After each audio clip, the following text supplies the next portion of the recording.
बहुत पहले की बात है। एक गांव में ऐसा गरीब धार्मिक ब्राह्मण रहता था जिसकी कोई संतान नहीं थी।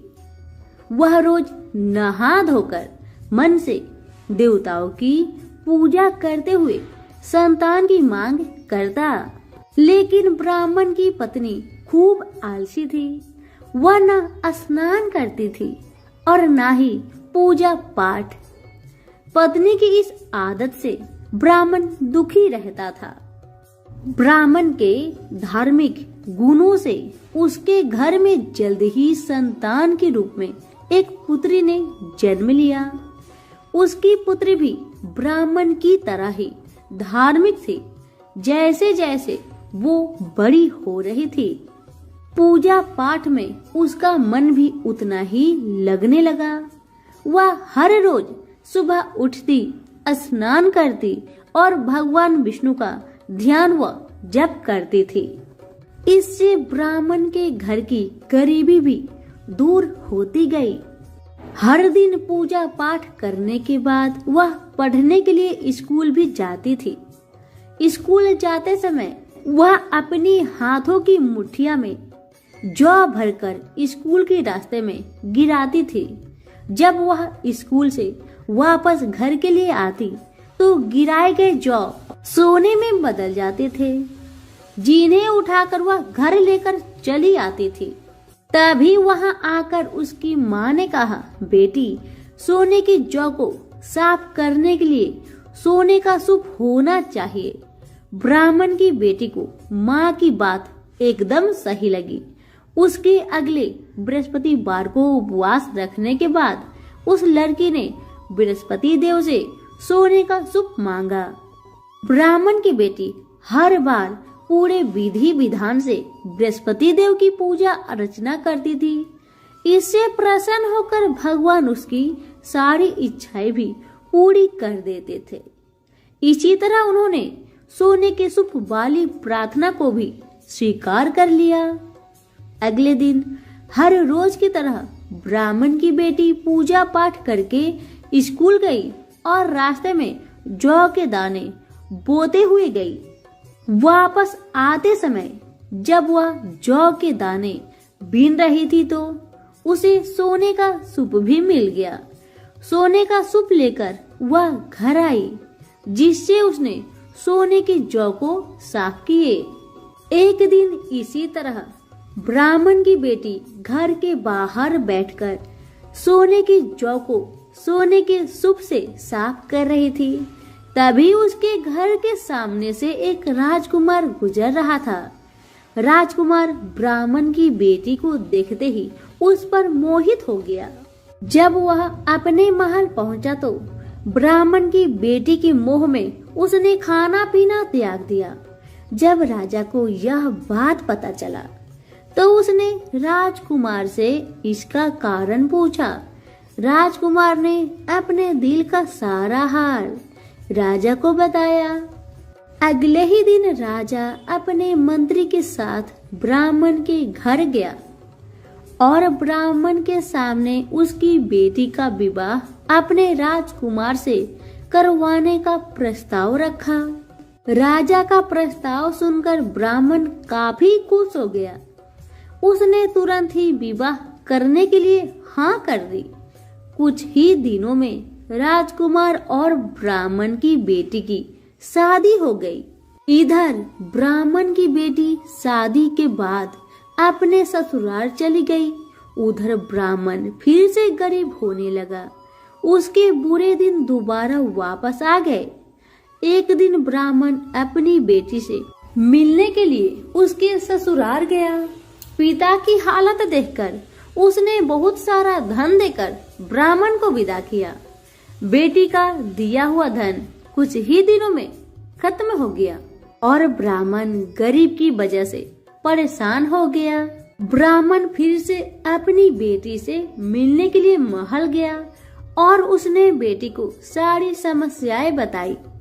अपने गरीब ब्राह्मण पिता की बात सुनकर उसकी बेटी ने कहा, पिताजी, कल आप माँ को लेकर मेरे पास आए। मैं उन्हें बृहस्पति देव के उपवास और पूजन की विधि बताऊंगी। इसे करने से सारी समस्याएं दूर हो जाएगी। ब्राह्मण ने ऐसा ही किया। अगले दिन वह अपनी पत्नी को लेकर महल में बेटी से मिलने के लिए गया। पुत्री ने अपनी माँ को बहुत समझाया कि उन्हें आलस त्याग कर सुबह स्नान करना चाहिए और भगवान विष्णु की पूजा करनी चाहिए। लेकिन ब्राह्मण की पत्नी ने उसकी एक भी बात नहीं सुनी। वह अभी भी पहले की ही तरह रहती थी। माँ की ऐसी हरकतों से तंग आकर एक दिन उसकी पुत्री ने माँ को एक कोठरी में बंद कर दिया। उसे जबरन सुबह स्नान करवाया और भगवान विष्णु की पूजा करवाई। इससे उसकी माँ की बुद्धि में सुधार हो गया। अगले ही दिन से ब्राह्मण की पत्नी सुबह उठती, स्नान करती और भगवान विष्णु की पूजा करती। साथ ही बेटी के बताए अनुसार हर बृहस्पतिवार के दिन वह उपवास भी करने लगी। इससे प्रसन्न होकर बृहस्पति देव ने उसकी सारी गरीबी और समस्याएं दूर कर दी। फिर वह एक सुखी और संपन्न जीवन जीने लगी। इस व्रत के प्रभाव से मृत्यु के बाद ब्राह्मण और उसकी पत्नी को स्वर्ग का द्वार भी मिला। तो सभी मिलकर बोले, विष्णु भगवान की जय हो। प्राचीन समय की बात है। एक नगर में एक बड़ा व्यापारी रहता था। वह जहाजों में माल लादकर दूसरे देशों में भेजा करता था, परंतु उसकी पत्नी अत्यंत कंजूस थी। वह किसी को एक दमड़ी भी नहीं देनी चाहती थी। एक बार सेठ जब दूसरे देश व्यापार करने गया तो पीछे से बृहस्पति देव ने साधु का वेश में उसकी पत्नी से भिक्षा मांगी। व्यापारी की पत्नी बृहस्पति देव से बोली, हे साधु महाराज, मैं इस दान और पुण्य से तंग आ गई हूँ। आप कोई ऐसा उपाय बताए जिससे मेरा सारा धन नष्ट हो जाए और मैं आराम से रह सकूं। मैं यह धन लुटता हुआ नहीं देख सकती। बृहस्पति देव ने कहा, हे देवी, तुम बड़ी विचित्र हो। संतान और धन से कोई दुखी होता है? अगर अधिक धन है तो इसे शुभ कार्यों में लगाओ। कुंवारी कन्याओं का विवाह कराओ। विद्यालय और बाग बगीचों का निर्माण कराओ। ऐसे पुण्य कार्य करने से तुम्हारा लोक परलोक सार्थक हो सकता है। परंतु साधु की इन बातों से व्यापारी की पत्नी को खुशी नहीं हुई। उसने कहा, मुझे ऐसी धन की आवश्यकता नहीं है जिसे मैं दान में दूं। तब बृहस्पति देव बोले, यदि तुम्हारी ऐसी इच्छा है तो तुम एक उपाय करना। 7 बृहस्पतिवार घर को गोबर से लिपना, अपने केशों को पीली मिट्टी से धोना, केशों को धोते समय स्नान करना, व्यापारी से हजामत बनाने को कहना, भोजन में मांस मदिरा खाना, कपड़े अपने घर धोना। ऐसा करने से तुम्हारा सारा धन नष्ट हो जाएगा। इतना कहकर बृहस्पति देव अंतर्ध्यान हो गए। व्यापारी की पत्नी ने बृहस्पति देव के कहे अनुसार 7 बृहस्पतिवार वैसा ही करने का निश्चय किया। केवल 3 बृहस्पतिवार बीते थे कि उसके समस्त धन संपत्ति नष्ट हो गई और वह परलोक सिधार गई। जब व्यापारी वापस आया तो उसने देखा कि उसका सब कुछ नष्ट हो चुका है।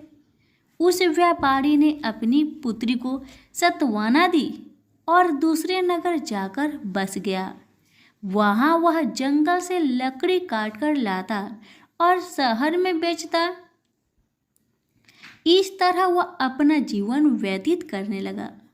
एक दिन उसकी पुत्री ने दही खाने की इच्छा प्रकट की, लेकिन व्यापारी के पास दही खरीदने के पैसे नहीं थे। वह अपनी पुत्री को अवशासन देकर जंगल में लकड़ी काटने चला गया। वहां एक वृक्ष के नीचे बैठ अपनी पूर्व दशा पर विचार कर रोने लगा। उस दिन बृहस्पतिवार था। तभी वहां बृहस्पति देव साधु के रूप में सेठ के पास आए और बोले, हे मनुष्य, तू इस जंगल में किस चिंता से बैठा है? तब व्यापारी बोला, हे महाराज, आप सब कुछ जानते हैं। इतना कहकर व्यापारी अपनी कहानी सुनाकर रो पड़ा। बृहस्पति देव बोले, देखो बेटा, तुम्हारी पत्नी ने बृहस्पति देव का अपमान किया था, इसी कारण तुम्हारा यह हाल हुआ है। लेकिन अब तुम किसी प्रकार की चिंता मत करो। तुम गुरुवार के दिन बृहस्पति देव का पाठ करो। 2 पैसे के चने और गुड़ को लेकर जल के लोटे में शक्कर डालकर वह अमृत और प्रसाद अपने परिवार के सदस्यों और कथा सुनने वालों में बांट दो। स्वयं भी प्रसाद और चनरा-मिलेट लो। भगवान तुम्हारा अवश्य कल्याण करेंगे। साधु की बात सुनकर व्यापारी बोला, महाराज, मुझे तो इतना भी नहीं बचता कि मैं अपनी पुत्री को दही लाकर दे सकूं। इस पर साधु जी बोले, तुम लकड़ियां शहर में बेचने जाना।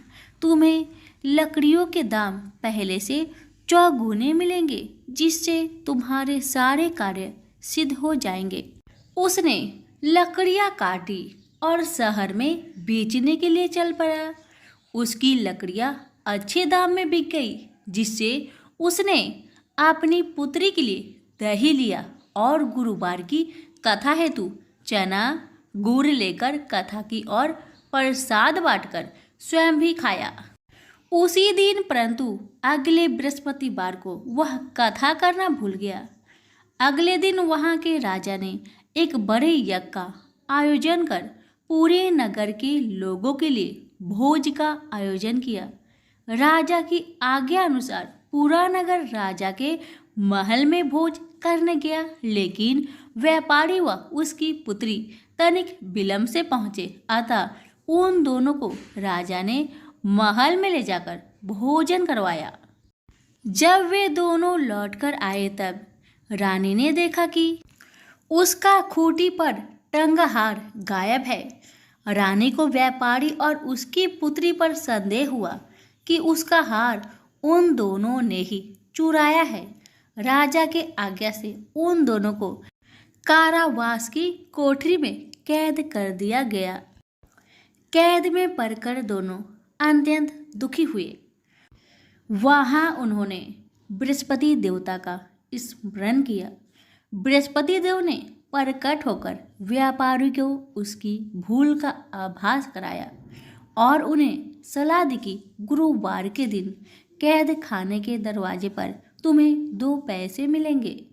उनसे तुम चने और मुनक्का मंगवाकर विधि पूर्वक बृहस्पति देवता का पूजन करना। तुम्हारे सब दुख दूर हो जाएंगे। बृहस्पतिवार को कैद खाने के द्वार पर उन्हें 2 पैसे मिले। बाहर सड़क पर एक स्त्री जा रही थी। व्यापारी ने उसे बुलाकर गुड़ और चने लाने को कहा। इस पर वह स्त्री बोली, मैं अपने बहू के लिए गहने लेने जा रही हूँ, मेरे पास समय नहीं है। इतना कहकर वह चली गई। थोड़ी देर बाद वहां से एक और स्त्री निकली। व्यापारी ने उसे बुलाकर कहा कि हे बहन, मुझे बृहस्पतिवार की कथा करनी है, तुम मुझे 2 पैसे का गुड़ चना ला दो। बृहस्पति देव का नाम सुनकर वह स्त्री बोली, भाई, मैं तुम्हें अभी गुड़ चना लाकर देती हूँ। मेरा इकलौता पुत्र मर गया है, मैं उसके लिए कफन लेने जा रही थी, लेकिन मैं पहले तुम्हारा काम करूँगी, उसके बाद अपने पुत्र के लिए कफन लाऊंगी। वह स्त्री बाजार से व्यापारी के लिए गुड़ चना ले आई और स्वयं भी बृहस्पति देव की कथा सुनी। कथा के समाप्त होने पर वह स्त्री कफन लेकर घर गई। घर पर लोग उसके पुत्र की लाश को राम नाम सत्य है कहते हुए शमशान ले जाने की तैयारी कर रहे थे। स्त्री बोली, मुझे अपने लड़के का मुख देख लेने दो। अपने पुत्र का मुख देखकर उस स्त्री ने उसके मुख में प्रसाद और चंद्रामृत डाला। प्रसाद और चंद्रामृत के प्रभाव से वह पुनः जीवित हो गया। उसी रात बृहस्पति देव राजा के सपने में आए और बोले, हे राजन, तूने जिस व्यापारी और उसके पुत्री को जेल में कैद कर रखा है वह बिल्कुल निर्दोष है। तुम्हारी रानी का हार वही खूंटी पर टांगा है। दिन निकलता तो राजा रानी ने हार खूंटी पर लटका हुआ पाया। राजा ने उस व्यापारी और उसकी पुत्री को रिहा कर दिया और उन्हें आधा राज्य देकर उसकी पुत्री का विवाह उच्च कुल में कराकर दहेज में हीरे जवाहरात दिए। सभी प्रेम से बोलिए, बृहस्पति देव की जय हो। एक समय की बात है, नैमिषारण्य तीर्थ में सौनकादि 88,000 ऋषियों ने श्री सूत जी से पूछा, हे प्रभु, इस कलयुग में वेद विद्या रहित मनुष्य को प्रभु भक्ति किस प्रकार मिल सकती है तथा उनका उद्धार कैसे होगा? हे मुनिश्रेष्ठ, कोई ऐसा तप बतलाइए जिससे थोड़ा समय में ही पुण्य मिले और मनोवांछित फल भी मिल जाए। इस प्रकार की कथा सुनने की हम इच्छा रखते हैं। सर्व शास्त्रों के ज्ञाता सूत जी बोले, हे वैष्णव, मैं पूज्य, आप सभी ने प्राणियों के हित की बात पूछी है, इसलिए मैं एक ऐसे श्रेष्ठ व्रत को आप लोगों को बतलाऊंगा जिसे नारद जी ने लक्ष्मी नारायण जी से पूछा था और श्री लक्ष्मीपति ने मुनिश्रेष्ठ नारद जी से कहा था। आप सब इसे ध्यान से सुनिए। एक समय की बात है, योगीराज नारद जी दूसरे के हित की इच्छा लिए अनेकों लोकों में घूमते हुए मृत्यु लोक में आ पहुँचे। यहाँ उन्होंने अनेक योनियों में जन्मे प्राय सभी मनुष्यों को अपने कर्मों द्वारा अनेक दुखों से पीड़ित देखा। उनका दुख देखकर नारद जी सोचने लगे कि कैसा यत्न किया जाए जिसके करने से निश्चित रूप से मानव के दुखों का अंत हो जाए। इसी विचार पर मनन करते हुए वह विष्णु लोक में गए। वहाँ वह देवों के इस नारायण की स्तुति करने लगे, जिनके हाथों में शंख चक्र गदा और पद्म थे, गले में वरमाला पहने हुए थे। स्तुति करते हुए नारद जी बोले, हे भगवान, आप अत्यंत शक्ति से संपन्न है। मन तथा वाणी भी आपको नहीं पा सकती है। आपका आदि मध्य तथा अंत नहीं है। निर्गुण स्वरूप सृष्टि के कारक भक्तों को दुख दूर करने वाले हैं। आपको मेरा नमस्कार है। नारद जी की स्तुति सुन विष्णु भगवान बोले, हे मुनिश्रेष्ठ, आपके मन में क्या बात है? आप किस काम के लिए पधारे हैं, उसे निसंकोच कहे। इस पर नारद मुनि बोले कि मृत्यु लोक में अनेक योनियों में जन्मे मनुष्य अपने कर्मों के द्वारा अनेकों दुख से दुखी हो रहे हैं।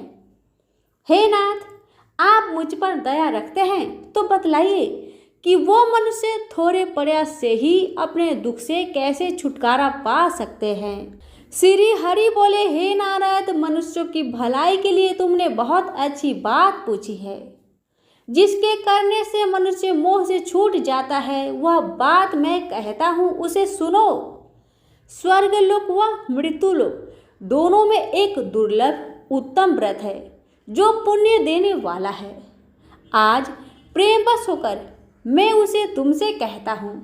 श्री सत्यनारायण भगवान का यह व्रत अच्छी तरह विधान पूर्वक करके मनुष्य तुरंत ही यहाँ सुख भोग कर मरने पर मोक्ष को पाता है। श्री हरि के वचन सुन नारद जी बोले कि उस व्रत का फल क्या है और उसका विधान क्या है। यह व्रत किसने किया था? इस व्रत को किस दिन करना चाहिए? सब कुछ विस्तार से बतलाइए। नारद की बात सुनकर श्री हरि बोले, दुख व शोक को दूर करने वाला, यह सभी स्थानों पर विजय दिलाने वाला है। मानव को भक्ति व श्रद्धा के साथ शाम को श्री सत्यनारायण की पूजा धर्म परायण होकर ब्राह्मणों व बंधुओं के साथ करनी चाहिए। भक्ति भाव से ही नैवेद्य, केले का फल, घी, दूध और गेहूं आटा सवाया ले। गेहूं के स्थान पर साठी का आटा, शक्कर तथा गुड़ लेकर वह सभी भक्षण योग्य पदार्थों को मिलाकर भगवान का भोग लगाए। ब्राह्मणों सहित बंधु बांधवों को भी भोजन कराए, उसके बाद स्वयं भोजन करे। भजन कीर्तन के साथ भगवान की भक्ति में लीन हो जाए। इस तरह सत्यनारायण भगवान का यह व्रत करने पर मनुष्य की सारी इच्छाएं निश्चित रूप से पूरी होती है। इस कली काल अर्थात कलयुग में मृत्यु लोक में मोक्ष का यही एक सरल उपाय बताया गया है। इति श्री सत्यनारायण व्रत कथा का प्रथम अध्याय यहीं पर संपूर्ण हुआ। अब सुनिए दूसरा अध्याय। जी बोले, हे ऋषियों, जिसने पहले समय में इस व्रत को किया था उसका इतिहास कहता हूँ, ध्यान से सुनो। सुंदर काशीपुरी नगरी में एक अत्यंत निर्धन ब्राह्मण रहता था। भूख प्यास से परेशान वह धरती पर घूमता रहता था। ब्राह्मणों से प्रेम करने वाले भगवान ने एक दिन ब्राह्मण का वेश धारण कर उसके पास जाकर पूछा, हे ब्रीप, नित्य दुखी होकर तुम पृथ्वी पर क्यों घूमते हो? दीन ब्राह्मण बोला, मैं निर्धन ब्राह्मण हूँ, भिक्षा के लिए धरती पर घूमता हूँ। हे भगवान, यदि आप इसका कोई उपाय जानते हो तो बतलाए। वृद्ध ब्राह्मण कहता है कि सत्यनारायण भगवान मनोवांछित फल देने वाले हैं, इसलिए तुम उनका पूजन करो। इसे करने से मनुष्य सभी दुखों से मुक्त हो जाता है। वृद्ध ब्राह्मण बनकर आए सत्यनारायण भगवान उस निर्धन ब्राह्मण को व्रत का सारा विधान बताकर अंतर ध्यान हो गए। ब्राह्मण मन ही मन सोचने लगा कि जिस व्रत को वृद्ध ब्राह्मण करने को कह गया है मैं उसे जरूर करूँगा। यह निश्चय करने के बाद उसे रात में नींद नहीं आई। वह सवेरे उठकर सत्यनारायण भगवान के व्रत का निश्चय कर भिक्षा के लिए चला गया। उस दिन निर्धन ब्राह्मण को भिक्षा में बहुत धन मिला, जिससे उसने बंधु बांधवों के साथ मिलकर श्री सत्यनारायण भगवान का व्रत संपन्न किया। भगवान सत्यनारायण का व्रत संपन्न करने के बाद वह निर्धन ब्राह्मण सभी दुखों से छूट गया और अनेक प्रकार की संपत्तियों से युक्त हो गया। उसी समय से यह ब्राह्मण हर माह इस व्रत को करने लगा। इस तरह से सत्यनारायण भगवान के व्रत को जो मनुष्य करेगा वह सभी प्रकार के पापों से छूटकर मोक्ष को प्राप्त होगा। जो मनुष्य इस व्रत को करेगा वह सभी दुखों से मुक्त हो जाएगा। सूत जी बोले कि इस तरह से नारायण जी का कहा हुआ श्री सत्यनारायण व्रत को मैंने तुमसे कहा। हे ब्रीपो, मैं अब और क्या कहूँ? हे मुनिवर, संसार में उस ब्रीप से सुनकर और किसने इस व्रत को किया, हम सब इस बात को सुनना चाहते हैं। इसके लिए हमारे मन में श्रद्धा का भाव है। सूत जी बोले, हे मुनियों, जिसने इस व्रत को किया है वह सब सुनो। एक समय वही ब्रीप धन व ऐश्वर्य के अनुसार अपने बंधु बांधवों के साथ इस व्रत को करने को तैयार हुआ। उसी समय एक लकड़ी बेचने वाला बूढ़ा आदमी आया और लकड़ियां बाहर रखकर अंदर ब्राह्मण के घर में गया। प्यास से दुखी वह लकड़हारा उनको व्रत करते देख ब्रीप को नमस्कार कर पूछने लगा कि आप यह क्या कर रहे हैं तथा इसे करने से क्या फल मिलेगा, कृपया मुझे भी बताए। ब्राह्मण ने कहा कि सब मनोकामनाओं को पूरा करने वाला यह सत्यनारायण भगवान का व्रत है। इनकी कृपा से ही मेरे घर में धन धान्य आदि का वृद्धि हुई है। ब्रीफ से सत्यनारायण व्रत के बारे में जानकर लकड़हारा बहुत प्रसन्न हुआ। चरणामृत लेकर वह प्रसाद खाने के बाद वह अपने घर गया। लकड़हारे ने अपने मन में संकल्प किया कि आज लकड़ी बेचने से जो धन मिलेगा उसी से श्री सत्यनारायण भगवान का उत्तम व्रत करूंगा। मन में इस विचार को ले बूढ़ा आदमी सिर पर लकड़ियां रखकर उस नगर में बेचने गया जहां धनी लोग ज्यादा रहते थे। उस नगर में उसे अपनी लकड़ियों का दाम पहले से 4 गुना अधिक मिलता है। बूढ़ा प्रसन्नता के साथ दाम लेकर केले, शक्कर, घी, दूध, दही और गेहूं का आटा ले और सत्यनारायण भगवान के व्रत की अन्य सामग्रियां लेकर अपने घर गया। वहां उसने अपने बंधु बांधवों को बुलाकर विधि विधान से सत्यनारायण भगवान का पूजन और व्रत किया। इस व्रत के प्रभाव से वह बूढ़ा लकड़हारा धन, पुत्र आदि से युक्त होकर संसार के समस्त सुख भोग कर अंत काल में वैकुंठ धाम चला गया। इति श्री सत्यनारायण व्रत कथा का दूसरा अध्याय संपूर्ण हुआ। अब सुनिए तीसरा अध्याय। सूत जी बोले, हे श्रेष्ठ मुनियों, अब आगे की कथा कहता हूँ। पहले समय में उल्कामुख नाम का एक बुद्धिमान राजा था। वह सत्यवक्ता और जितेंद्रिय था। प्रतिदिन देव स्थानों पर जाता और निर्धनों को धन देकर उनके कष्ट को दूर करता था। उसकी पत्नी कमल के समान मुख वाली तथा सती साध्वी थी।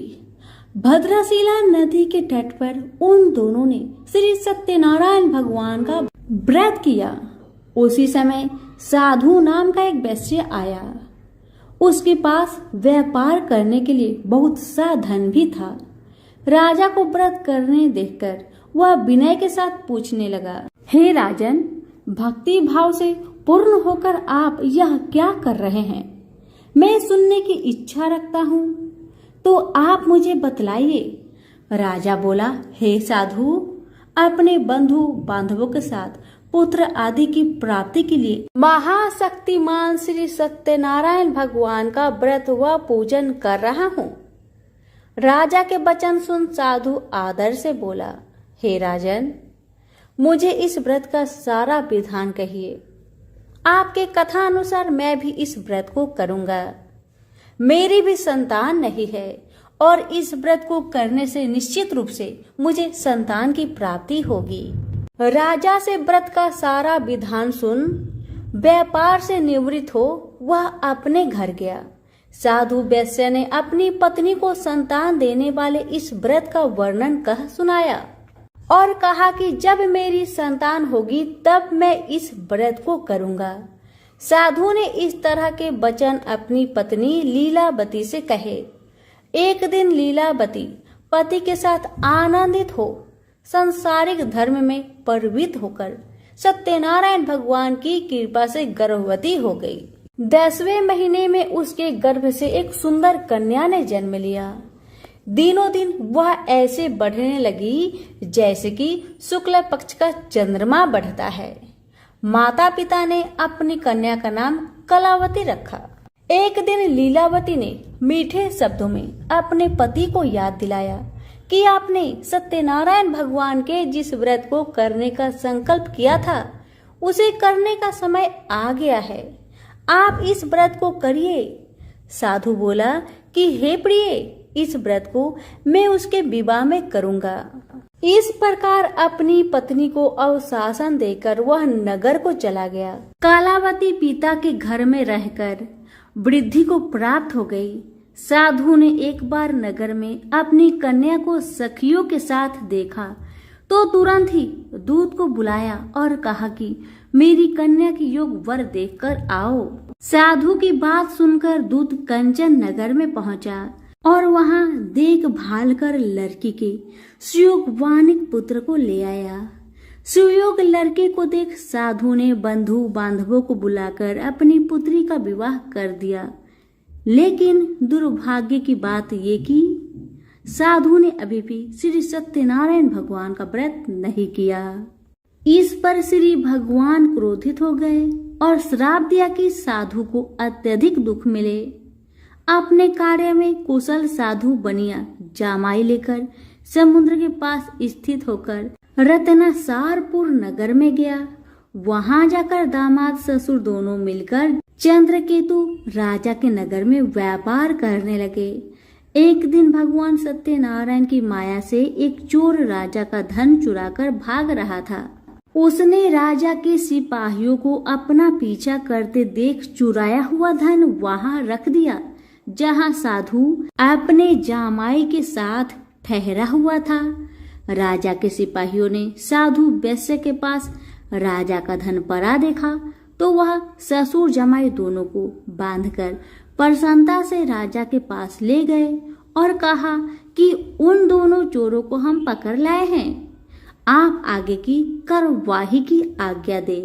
राजा की आज्ञा से उन दोनों को कठिन कारावास में डाल दिया गया और उनका सारा धन भी उनसे छीन लिया गया।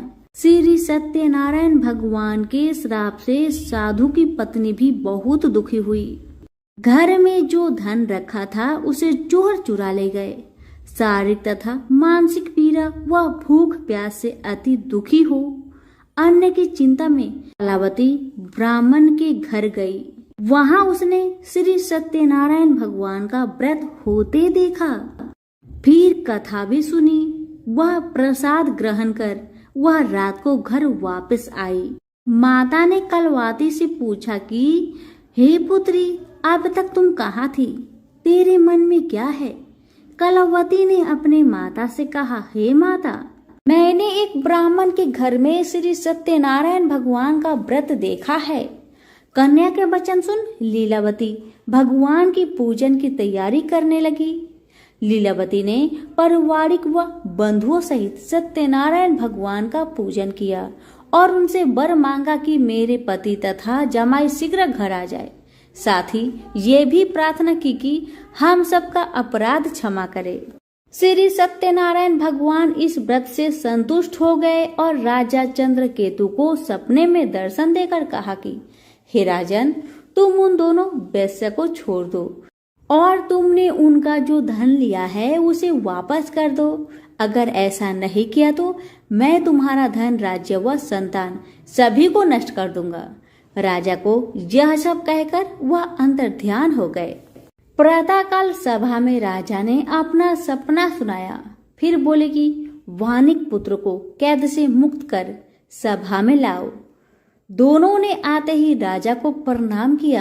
राजा मीठी वाणी में बोला, हे महान भावो, भाग्यवश ऐसा कठिन दुख तुम्हें प्राप्त हुआ है, लेकिन अब तुम्हें कोई भय नहीं है।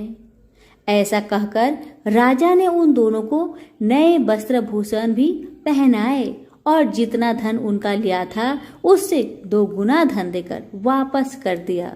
दोनों वैश्य अपने घर को चल दिए। इति श्री सत्यनारायण भगवान व्रत कथा 3 अध्याय संपूर्ण हुआ। अब सुनिए 4 अध्याय। सूत जी बोले, वैश्य ने मंगलाचार कर अपनी यात्रा आरंभ की और अपने नगर की ओर चल दिए। उनके थोड़ी दूर जाने पर एक दंडी वैश्यधारी श्री सत्यनारायण ने उनसे पूछा, हे साधु, तेरी नाव में क्या है? अभिमानिक बानिक हंसता हुआ बोला, हे दंडी, आप क्यों पूछते हो? क्या धन लेने की इच्छा है? मेरी नाव में तो बेल व पत्ते भरे हुए हैं। वैश्य के कठोर वचन सुन भगवान बोले, तुम्हारा वचन सत्य हो। दंडी ऐसे वचन का वहां से दूर चले गए। कुछ दूर जाकर समुद्र के किनारे बैठ गए। दंडी के जाने के बाद साधु वैश्य ने नित्य क्रिया के पश्चात नाव को ऊंची उठते देखकर अचंभा माना और नाव में बेल पत्ते आदि देखकर वह मूर्छित हो जमीन पर गिर पड़ा। मूर्छा खुलने पर वह अत्यंत शोक में डूब गया। तब उसका दामाद बोला कि आप शोक न मनाए, यह दंडी का श्राप है, इसलिए हमें उनकी शरण में जाना चाहिए, तभी हमारी मनोकामना पूरी होगी। दामाद की बात सुनकर वह डंडे के पास पहुंचा और अत्यंत भक्ति भाव से नमस्कार कर बोला, मैंने आपसे जो असत्य वचन कहे थे उनके लिए मुझे क्षमा करे। ऐसा वचन कहकर महान शोकातुर हो रोने लगा। तब दंडी भगवान बोले, हे बानिक पुत्र, मेरी आज्ञा से बार बार तुम्हें दुख प्राप्त हुआ है, तू मेरी पूजा से विमुख हुआ। साधु बोला, हे भगवान, आपकी माया से ब्रह्मा आदि देवता भी आपके रूप को नहीं जानते, तब मैं अज्ञानी कैसे जान सकता हूँ। आप प्रसन्न होइए, अब मैं सामर्थ्य के अनुसार आपकी पूजा करूंगा। मेरी रक्षा करे और पहले के समान नौका में धन भर दे। साधु वैश्य के भक्ति पूर्वक वचन सुनकर भगवान प्रसन्न हो गए और उसकी इच्छा अनुसार वरदान देकर अंतर ध्यान हो गए। ससुर जमाई जब नाव पर आए तो नाव धन से भरी हुई थी। फिर वह अपनी अन्य साथियों के साथ सत्यनारायण भगवान का पूजन कर अपने नगर को चल दिए। जब नगर के नजदीक पहुंचे तो दूत को घर पर खबर करने को भेज दिया। दूत साधु की पत्नी को प्रणाम कर कहता है कि मालिक अपने दामाद सहित नगर के निकट आ गए हैं। दूत की बात सुन साधु की पत्नी लीलावती ने बड़े हर्ष के साथ सत्यनारायण भगवान का पूजन कर अपनी पुत्री कालावती से कहा कि मैं अपने पति के दर्शन को जाती हूँ, तू कार्य पूर्ण कर शीघ्र आ जा। माता के ऐसे वचन सुन कालावती जल्दी से प्रसाद छोड़ अपने पति के पास चली गई। प्रसाद की अवज्ञा के कारण श्री सत्यनारायण भगवान रुष्ट हो गए और नाव सहित उसके पति को पानी में डुबो दिए। कालावती अपने पति को वहां ना पाकर रोती हुई जमीन पर गिर गई। नौका को डूबा हुआ देख वह कन्या को रोता देख साधु दुखी होकर बोला, हे प्रभु, मुझसे तथा मेरे परिवार से जो भूल हुई है उसे क्षमा करे। साधु के दीन वचन सुनकर श्री सत्यनारायण भगवान प्रसन्न हो गए और आकाशवाणी हुई, हे साधु, तेरी कन्या मेरी प्रसाद को छोड़कर आई है, इसलिए उसका पति अदृश्य हो गया है। यदि वह घर जाकर प्रसाद खाकर लौटती है तो इसे इसका पति अवश्य मिलेगा। ऐसी आकाशवाणी सुन कलावती घर पहुंचकर प्रसाद खाती है और फिर आकर अपने पति के दर्शन करती है। उसके बाद साधु अपने बंधु बांधवों सहित श्री सत्यनारायण भगवान का विधि विधान से पूजन करता है। इस लोक का सुख भोग वह अंत में स्वर्ग को जाता है। इति श्री सत्यनारायण भगवान व्रत कथा का चतुर्थ अध्याय संपूर्ण हुआ। अब सुनिए 5वां अध्याय। सूत जी बोले, हे ऋषियों, मैं और भी एक कथा सुनाता हूँ, उसे भी ध्यान पूर्वक सुनो। प्रजापालक में लीन तुंगध्वज नाम का एक राजा था। उसने भी भगवान का प्रसाद त्याग कर दुख का सामना किया था। एक बार वन में जाकर वन्य पशुओं को मारकर वह बर के पेड़ के नीचे आया। वहां उसने गौ वालों को भक्ति भाव से अपने बंधुओं सहित सत्यनारायण भगवान का पूजन करते देखा। अभिमानवश राजा ने उन्हें देखकर भी पूजा स्थान में नहीं गया और ना ही उसने भगवान को नमस्कार किया। गौ वालों ने राजा को प्रसाद दिया, लेकिन उसने प्रसाद नहीं खाया और प्रसाद को वहीं छोड़ वह अपने नगर को चला गया। जब वह नगर में पहुंचा तो वहां सब कुछ तहस नहस हुआ पाया तो वह शीघ्र ही समझ गया कि यह सब भगवान ने ही किया है। वह दोबारा गांव वालों के पास पहुंचा और विधि पूर्वक पूजा करके प्रसाद खाया तो श्री सत्यनारायण भगवान की कृपा से सब कुछ पहले जैसा हो गया।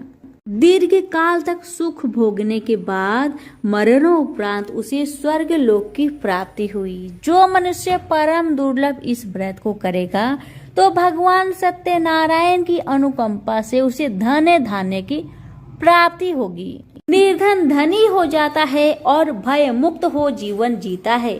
संतानहीन मनुष्य को संतान सुख मिलता है और सारे मनोरथ पूर्ण होने पर मानव अंत काल में बैकुंठ धाम को जाता है। सूत जी बोले, जिन्होंने पहले इस व्रत को किया है, अब उनके दूसरे जन्म की कथा कहता हूँ। वृद्ध सतानंद ब्राह्मण ने सुदामा का जन्म लेकर मोक्ष की प्राप्ति की। लकड़हारे ने अगले जन्म में निषाद बनकर मोक्ष प्राप्त किया। उल्कामुख नाम का राजा दशरथ होकर बैकुंठ को गए। साधु नाम के वैश्य ने मोरध्वज बनकर अपने पुत्र को आरे से चीरकर मोक्ष पाया। महाराज तुंगध्वज ने स्वयंभू होकर भगवान में भक्ति युक्त हो कर्म कर मोक्ष पाया। इति श्री सत्यनारायण व्रत कथा का 5वां अध्याय संपूर्ण हुआ। तो प्रेम से बोलिए श्री सत्यनारायण भगवान की जय।